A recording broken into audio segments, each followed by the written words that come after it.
दोस्तों, अगर हम बात करें तो देश के उन तमाम महान नेताओं की जो इस पद पर आसीन हैं, उनके रहते हुए बहुत सारे ऐसी घटनाएं हैं जो आप अनदेखा नहीं कर सकते। अभी कल झांसी में लक्ष्मीबाई हॉस्पिटल में ऐसे हादसे हो गए जो खून के आंसू की तरह बह निकले।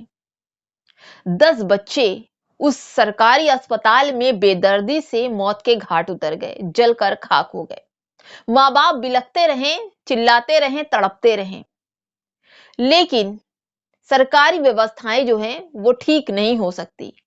चुनाव के लिए पूरे प्रशासन के पास पैसे हैं, चुनाव के लिए मतदान पेटियां हैं, चुनाव के लिए हर जगह पैसे बांटने के लिए हैं, लेकिन अगर छात्रों की बात की जाए, महिलाओं की बात की जाए या फिर स्वास्थ्य सेवाओं की बात की जाए तो इस प्रदेश के अध्यक्ष के पास कोई भी सरकारी सुविधाएं नहीं है। जनता मरे तो मरे, उन्हें क्या उनके घर के बच्चे थोड़ी हैं।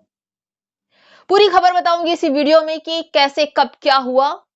नमस्कार, जय भीम, जय संविधान। दोस्तों, मैं हूं आपकी दोस्त शैला और आप देख रहे हैं पीडीएम न्यूज। दोस्तों, कल रात लक्ष्मीबाई झांसी हॉस्पिटल में अचानक से आग लग गई और उसमें 10 बच्चे जलकर खाक हो गए।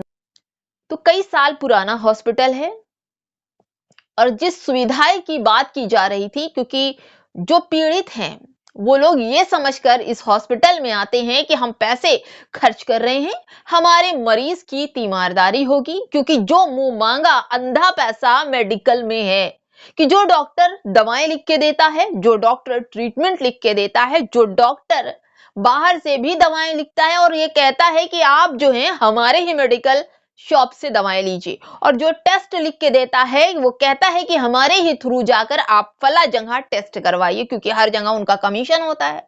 और गरीब जो पीड़ित रोगी होते हैं, जो लोग होते हैं, वो जाते हैं, करते हैं।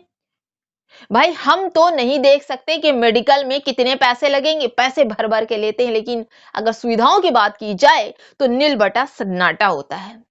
हम आपको स्वास्थ्य मंत्री की अगर बात करें तो इस वक्त योगी आदित्यनाथ जी हमारे स्वास्थ्य मंत्री भी हैं और उनकी दशा में यह है कि हर हॉस्पिटल एकदम सुचारू होना चाहिए, बढ़िया होना चाहिए, साफ सुथरा होना चाहिए।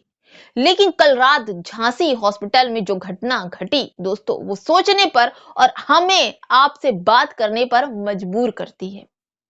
ऐसी घटना एक बार गोरखपुर में हुई थी, जिसमें कई बच्चे मारे गए थे ऑक्सीजन की कमी से, जिसमें कफील खान को उसका दोषी बनाया गया था। बाद में कोर्ट ने बरी कर दिया, उनके खिलाफ कोई भी सबूत नहीं मिला। आपको याद होगा कुछ साल पहले गोरखपुर में छोटे बच्चों की ऑक्सीजन की कमी से मौत हो गई थी।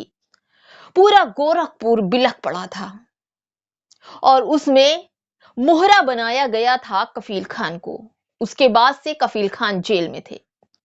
तमाम उन बड़े अधिकारियों को बचाने के लिए एक ऐसी तरकीब इन लोगों ने खोज निकाली है और सारा सब कुछ मढ़ दिया जाता है छोटे अधिकारी, डॉक्टर, नर्स, वकील के ऊपर। यहां भी कुछ ऐसा ही हुआ, क्योंकि 2019 और 2020 का जिससे आग बुझाई जाती है, गैस सिलेंडर होता है, उस पर डेट लिखी थी। अचानक से हॉस्पिटल के उस वार्ड में आग लग जाती है जहां बच्चे थे। कहा यह जा रहा है कि नर्स माचिस की तीली जलाकर सिलेंडर के पाइप को नर्म कर रही थी और उस वजह से कमरे के अंदर गैस भरी थी और ब्लास्ट हो गया, मतलब आग लग गई और धीरे धीरे नर्स भी जलने लगी, साथ में बच्चे भी। कहा यह जा रहा था कि एक उनका नाम कृपाल था और जब वो अपने बच्चों को दूध पिलाने के लिए, 10 दिन का उनका बच्चा था, बच्चे को दूध पिलाने के लिए जब नर्स आवाज देंगी तो वो जाएंगे। वो बैठे हुए थे, अचानक से जब उन्होंने रोशनी देखी तो फौरन भागे उस वार्ड की तरफ। तो उन्होंने देखा कि काफी संख्या में आग लगी हुई है और इस आग में छोटे छोटे बच्चे झुलस रहे हैं। किसी तरह से कुछ बच्चों को कृपाल ने निकाला। लेकिन दोस्तों, सवाल ये होता है कि अगर आग लगी थी तो सुरक्षा के अलार्म, बाकी लोग, डॉक्टर, नर्स, वार्ड बॉय कहां थे? जो लोग बच्चों की, ये तो खुला बच्चों की हत्या है जिसे जानबूझकर किया गया है। ये किस पर एक्शन होगा? उस डॉक्टर के एमडी के ऊपर या फिर जो डॉक्टर प्रिंसिपल था जिसका हॉस्पिटल है वो दोषी होगा, या फिर सरकारी व्यवस्थाओं पे पैसा न खर्च करने वाले वो लोग भी तो दोषी हैं ना, जिनको सरकारी अस्पताल या फिर प्राइवेट अस्पताल का विजिटिंग होता है कि आप जाइए, साल भर 6 महीने 1 महीने पर आप जाइए, बड़े बड़े हॉस्पिटल खुले हैं, ट्रामा सेंटर खुले हैं। वो लोग पैसा किस बात का सरकार को देते हैं, किस बात का टैक्स देते हैं, जब उनके पास अपना ही सुविधा नहीं है। इस पर संज्ञान लेना बहुत बड़ी बात है दोस्तों, क्योंकि वो छोटे नवजात बच्चे भी इंसान के ही बच्चे थे, यूं मर जाते हैं।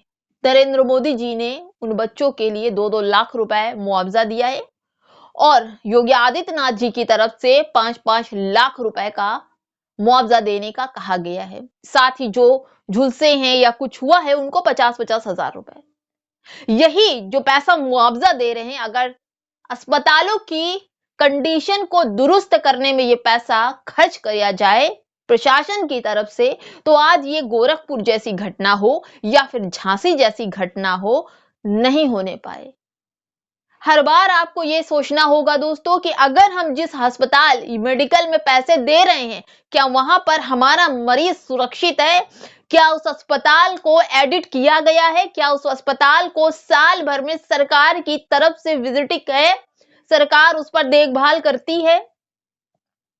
हम सबको इस पर ध्यान देना होगा, ना कि अपने मरीज को लेकर फौरन वहां जाएं, हमेशा किसी अच्छे एडिट अस्पताल में। अब तो हमारा ये कहना है दोस्तों, अगर अस्पताल की विजिट होता है या अगर सरकार की तरफ से प्रमाण मिलता है कि हाँ सुविधाएं सही हैं, तो एक पोस्टर, एक बड़ा पोस्टर हॉस्पिटल के बाहर लगना चाहिए कि हाँ आपका अलार्म सही है, यहाँ का अलार्म सही है, यहाँ की पानी की व्यवस्था सही है, यहाँ पर डॉक्टर अच्छे हैं, हर चीज करके उसके बाद मुहर लगा देनी चाहिए कि भाई ये सरकारी निगरानी में है। भाई हमारे जो मंत्री हैं, याद रखिए, हमारे जो जिला प्रदेश अध्यक्ष हैं, 75 जिलों के सेवादार हैं, वो इस देश में अभी भी स्वास्थ्य मंत्री बने हुए हैं, फिर भी सुविधाओं देखिए, नील बटा सन्नाटा, नील बटा हूर। आप समझिए कि किस तरह से हमारे देश के लोग हैं, वो बस ऊपर वाले की कृपा से जी रहे हैं, क्योंकि यहां पर तो पैसे खर्च होने वाले नहीं। पैसे कहां खर्च हो रहे हैं? फूल बरसाकर पैसे खर्च हो रहे हैं। क्या कहा जाए, हम तो कुछ कह नहीं सकते, क्योंकि भाई उनका दर्द हम नहीं समझ सकते, क्योंकि गोरखपुर में जिस तरह से बच्चे मारे गए, उसके बाद फिर झांसी का जो हादसा हुआ उसमें 10 बच्चे मारे गए। मेरे पास शब्द नहीं है कि मैं इन शब्दों में उनका दर्द बयान कर सकूं, लेकिन मेरा आक्रोश जरूर है कि इस वीडियो को आप तक पहुंचाया जाए।